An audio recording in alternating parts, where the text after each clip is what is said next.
Tentaciones para la escuela sabática del segundo trimestre de 2024. El gran conflicto. Lección 7 para el 18 de mayo de 2024. Motivados por la esperanza. En ese día se dirá, este es nuestro Dios. Lo hemos esperado y Él nos salvará. Este es el Señor a quien hemos esperado. Nos gozaremos y nos alegraremos en su salvación. Isaías 25:9. Conforme se desarrollaban los acontecimientos proféticos, diversas personas en todo el mundo comenzaron a investigar y predicar acerca de la inminente segunda venida de Jesús. Entre ellos estaban Johann Albert Bengel, que vivió entre 1687 y 1752, que predicó en Alemania; Manuel Lacunza, que vivió entre 1731 y 1801 y predicó en Chile; Guillermo Miller, que vivió entre 1782 y 1861 y predicó en Norteamérica; y José Wolf, de 1821 a 1845, y que llevó el mensaje a África, Egipto, Abisinia, Asia, Palestina, Siria, Persia, Uzbekistán y la India. Ellos y otros que habían escrito con anterioridad llegaron a la misma conclusión: Jesús regresaría a mediados del siglo XIX.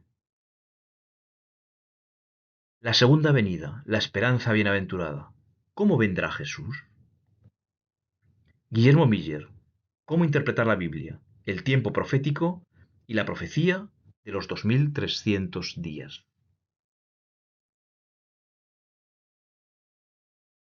La segunda venida. La esperanza bienaventurada.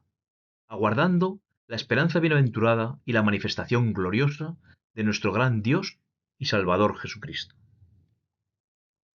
Desde que Jesús prometió volver, esta ha sido la esperanza de todos los creyentes hasta el día de hoy. Jesús nos dijo: no se turbe vuestro corazón. Creéis en Dios, creed también en mí. En la casa de mi Padre muchas moradas hay. Si así no fuera, yo os lo hubiera dicho. Voy pues a preparar lugar para vosotros. Y si me fuere y os prepararé el lugar, vendré otra vez y os tomaré a mí mismo, para que donde yo estoy, vosotros también estéis. Esta esperanza se refleja tanto en el credo de la Iglesia Católica Romana como en el de la Iglesia Ortodoxa. También lo enseña la Iglesia Anglicana, y así lo enseñaron Lutero, Calvino y los demás reformadores. ¿Qué hace de la segunda venida de Jesús un acontecimiento tan ansiosamente esperado? Señala el fin de la enfermedad, el sufrimiento y la muerte. Supone el fin de la pobreza, la injusticia y la opresión. Concluye las luchas, los conflictos y las guerras. Y abre las puertas a un mundo de paz, felicidad y comunión eterna con Dios. ¿Cómo vendrá Jesús? Porque como el relámpago que sale del oriente y se muestra hasta el occidente, así será también la venida del Hijo del Hombre. Durante el siglo XIX, los protestantes deformaron la doctrina de la segunda venida, enseñando que Jesús establecería un reino terrenal de 1000 años de paz, premileniarismo, o que habría un periodo de 1000 años de paz antes de la segunda venida, postmileniarismo. Sin embargo, los reformadores enseñaban que el milenio sería precedido por la segunda venida y que éste sería así, literal. El que da testimonio de estas cosas, es decir, Jesús, dice: ciertamente vengo en breve. Amén. Sí, ven, Señor Jesús. Visible. He aquí que viene con las nubes y todo ojo le verá, y los que le traspasaron, y todos los linajes de la tierra harán lamentación por él. Sí, amén. Porque como el relámpago que sale del oriente y se muestra hasta el occidente, así será también la venida del Hijo del Hombre.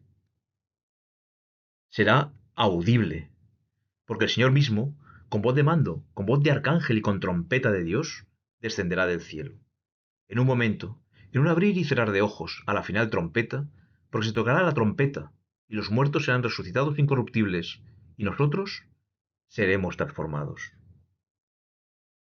Y será gloriosa.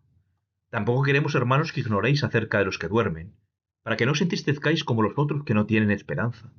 Porque si creemos que Jesús murió y resucitó, así también traerá Dios con Jesús a los que durmieron en él. Por lo cual os decimos esto en palabra del Señor, que nosotros, que vivimos, que habremos quedado hasta la venida del Señor, no precederemos a los que durmieron, porque el Señor mismo, con voz de mando, con voz de arcángel y con trompeta de Dios descenderá del cielo, y los muertos en Cristo resucitarán primero.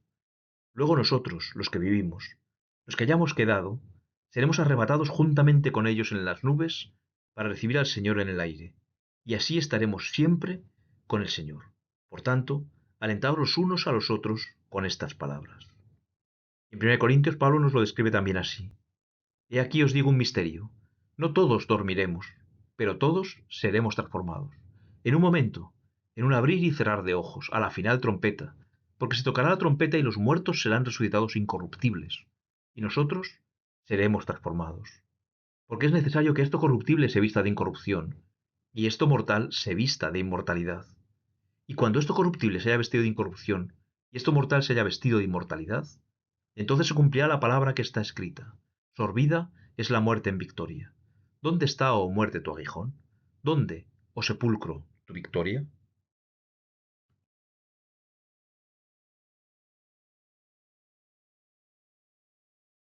Guillermo Miller. ¿Cómo interpretar la Biblia? Porque mandamiento tras mandamiento, mandato sobre mandato, renglón tras renglón, línea sobre línea, un poquito allí, otro poquito allá. Basado en las palabras de Isaías, Guillermo Miller decidió hacer de la Biblia su propio intérprete. ¿A quién se enseñará ciencia? ¿O a quién se hará entender doctrina? ¿A los destetados? ¿A los arrancados de los pechos? Porque mandamiento tras mandamiento, mandato sobre mandato, renglón tras renglón, línea sobre línea, un poquito allí, otro poquito allá. Comenzando desde Génesis, estudió cada pasaje bíblico. Si su sentido no estaba claro, buscaba la solución en algún otro pasaje bíblico. De esta forma, el Espíritu Santo le fue iluminando hasta que la Biblia fue abriéndose claramente ante él. Al llegar a los pasajes proféticos, descubrió que el mismo principio podía aplicarse también allí. Las bestias representaban reinos. Estas cuatro grandes bestias son cuatro reyes que se levantarán en la tierra. Digo así, la cuarta bestia será un cuarto reino en la tierra, el cual será diferente de todos los otros reinos, y a toda la tierra devorará, trillará y despedazará. Los vientos representan destrucción. Traeré sobre Elam los cuatro vientos de los cuatro puntos del cielo, y los aventaré a todos estos vientos, y no habrá nación a donde no vayan fugitivos de Elam. El agua representa muchedumbres. Me dijo también, las aguas que has visto donde la ramera se sienta son pueblos, muchedumbres, naciones y lenguas. Las mujeres representan iglesias, y se llamaban la mayor Aholá y su hermana Aholibá, las cuales llegaron a ser mías y dieron a luz hijos e hijas, y se llamaron Samaria, Aholá, y Jerusalén, Aholiba, porque os celo con celo de Dios, pues os he desposado con un solo esposo, para presentaros como una virgen pura a Cristo. Los días son años literales. Conforme al número de los días, de los 40 días en que reconocisteis la tierra, llevaréis vuestras iniquidades 40 años, un año por cada día, y conoceréis mi castigo. Cumplidos estos, te acostarás sobre tu lado derecho segunda vez, y llevarás la maldad de la casa de Judá 40 días, día por año, te lo he dado. Al aplicar estos principios, Miller quedó sorprendido por sus descubrimientos. El tiempo profético. Y aquel santo me dijo, va a tardar 2300 días con sus noches. Después de eso, se purificará el santuario. Teniendo en cuenta que en tiempo de Miller se pensaba que la tierra era el santuario, dedujo que la profecía sobre su purificación indicaba el momento de la segunda venida de Jesús. Observó que Gabriel había explicado a Daniel todos los detalles de la visión. El carnero era Media y Persia. En cuanto al carnero que viste, que tenía 2 cuernos, estos son los reyes de Media y de Persia. El macho cabrío es Grecia. El macho cabrío es el rey de Grecia, le dirá Gabriel a Daniel. El cuerno quebrado es Alejandro y sus sucesores. Y el cuerno grande que tenía entre sus ojos es el rey primero. Y en cuanto al cuerno que fue quebrado, y sucedieron 4 en su lugar, significa que 4 reinos se levantarán de esa nación, aunque no con la fuerza de él. El cuerno pequeño es Roma en sus fases política y religiosa. Y al fin del reinado de estos, cuando los transgresores lleguen al colmo, se levantará un rey altivo de rostro y entendido en enigmas. Y su poder se fortalecerá, mas no con fuerza propia, y causará grandes ruinas, y prosperará, y hará arbitrariamente y destruirá a los fuertes y al pueblo de los santos. Con su sagacidad hará prosperar el engaño en su mano, y en su corazón se engrandecerá, y sin aviso destruirá a muchos. Y se levantará contra el príncipe de los príncipes, pero será quebrantado, aunque no por mano humana. Sin embargo, los 2300 días quedaron sin explicar. La visión de las tardes y mañanas que se ha referido es verdadera, y tú guarda la visión, porque es para muchos días. Y yo, Daniel, quedé quebrantado y estuve enfermo algunos días, y cuando convalecí, atendí los negocios del rey, pero estaba espantado a causa de la visión, y no la entendía. Años más tarde, Gabriel fue enviado de nuevo para explicarle ese punto a Daniel.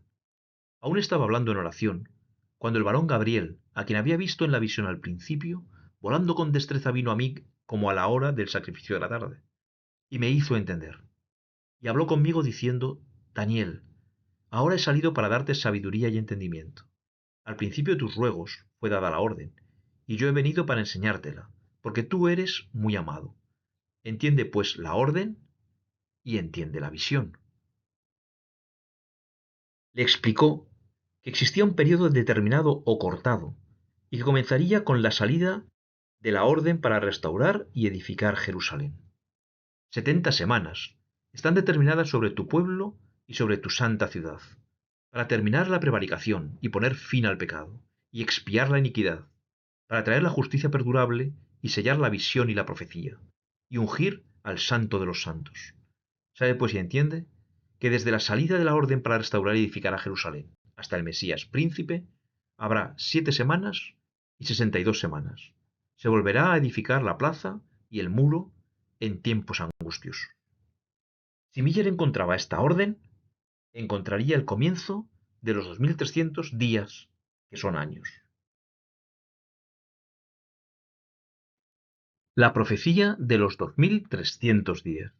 Y tú, Esdras, conforme a la sabiduría que tienes de tu Dios, pon jueces y gobernadores que gobiernen a todo el pueblo que está al otro lado del río, a todos los que conocen las leyes de tu Dios, y al que no las conoce, le enseñarás.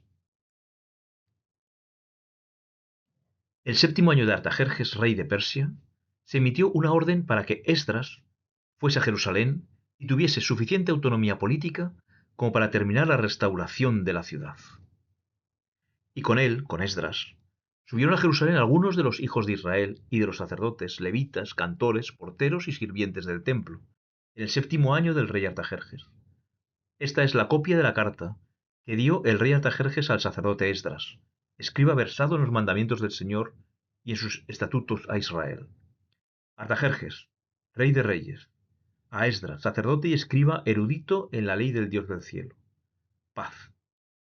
Por mí es dada orden que todo aquel en mi reino, del pueblo de Israel y de sus sacerdotes y levitas, que quiera ir contigo a Jerusalén, vaya. Porque de parte del rey y de sus 7 consejeros, eres enviado a visitar a Judea y a Jerusalén, conforme a la ley de tu Dios que está en tu mano. Y todo lo que se requiere para la casa de tu Dios, que te sea necesario dar, lo darás de la casa de los tesoros del rey. Y por mí, Artajerjes rey, es dada orden a todos los tesoreros que están al otro lado del río, que todo lo que os pida el sacerdote Esdras, escriba de la ley del Dios del cielo, se le conceda prontamente. Y a vosotros os hacemos saber que a todos los sacerdotes y levitas, cantores, porteros, sirvientes del templo y ministros de la casa de Dios, ninguno podrá imponerles tributo, contribución ni renta. Y tú, Esdras, conforme a la sabiduría que tienes de tu Dios, pon jueces y gobernadores que gobiernen a todo el pueblo que está al otro lado del río, a todos los que conocen las leyes de tu Dios, y al que no las conoce, le enseñarás. Era el año 457 a.C.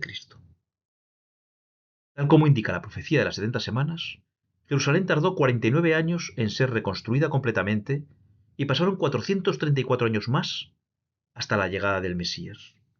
Sabe pues y entiende que desde la salida de la orden para restaurar y edificar a Jerusalén hasta el Mesías príncipe, habrá 7 semanas y 62 semanas.